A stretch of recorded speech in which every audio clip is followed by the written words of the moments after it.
The majority of people are financially average. This is a statistical fact and not nearly an opinion.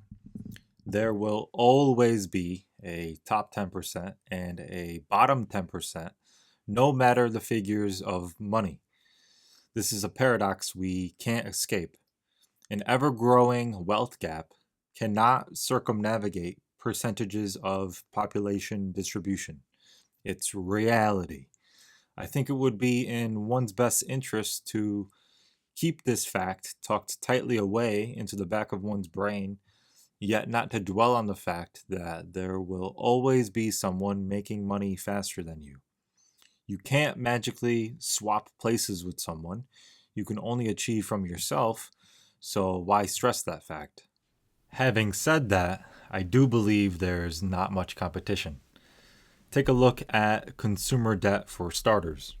In the United States, credit card debt has soared well past $1 trillion. Trillion with a T. That's a plague, an infectious disease that has somehow become a norm. Nearly half of all adults in the United States carry that burden. A staggering figure. I think to assume consumer debt as being anything other than a behavioral problem is childlike and weak.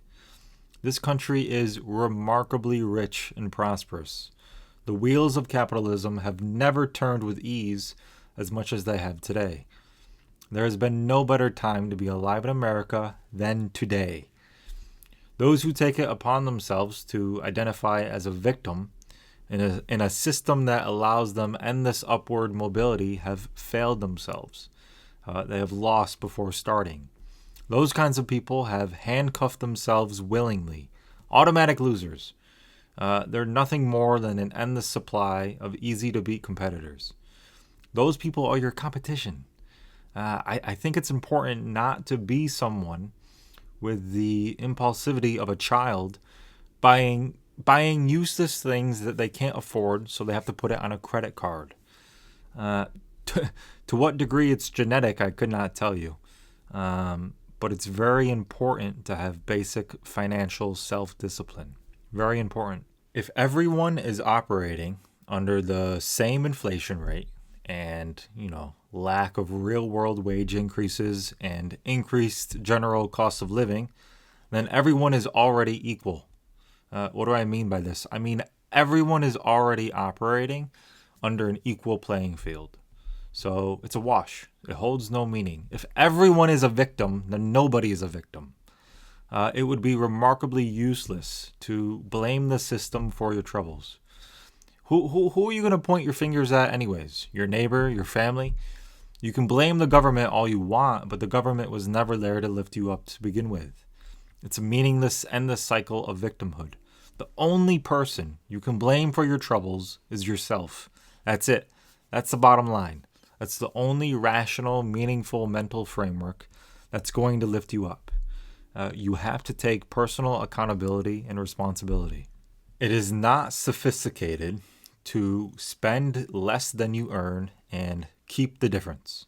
I'm not even talking about investing the difference. Forget about that for now. I'm talking about having the ability to save the difference. It's so simple. Make $500 and keep $50.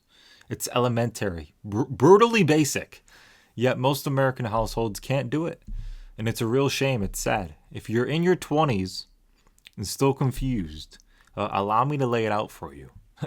Rent, food, water, electricity, car insurance, and maybe a car payment, which you should pay off as quickly as possible. That's it. If you can't save money after that, then you're mentally weak. Now, of course, there will always be outliers on both ends of the wealth distribution spectrum. The bottom 10% at any given time is likely to be a younger group of people than the top 10%. Money and knowledge compounds with time. But there will also be older people in that bottom group, as not everyone is built for a capitalist market system. These people may not be able to get ahead, but they certainly shouldn't be left behind in a country as prosperous as ours. Uh, less mentally capable people who cannot orient themselves for the future should not be seen as any less of a human than those with exceptional gifts. The real truth I'm trying to get across is that working a low skilled job while being frugal and retaining some of your earnings over a long period of time is just as effective to pull yourself out of poverty as someone with exceptional ability dominating in their given domain. In fact, this yields powerful psychological benefits as it creates more meaning to your job, right? You are no longer working to live, you are working to lift yourself up. If you do have the ability to think long term and have the discipline and means to remain debt free while contributing towards your future, then you're already out of mental poverty. You're now competing against others with the same ability as you, which is both a blessing and a curse because, yes, you will live comfortably by following the mainstream narrative of maxing your retirement accounts with positions in the general stock market, but you will not get ahead of others doing the exact same thing as you. You're above the average person, but you're still in a group of millions of other people, which is not ideal, right? But certainly not frowned upon. You're not a victim in this scenario.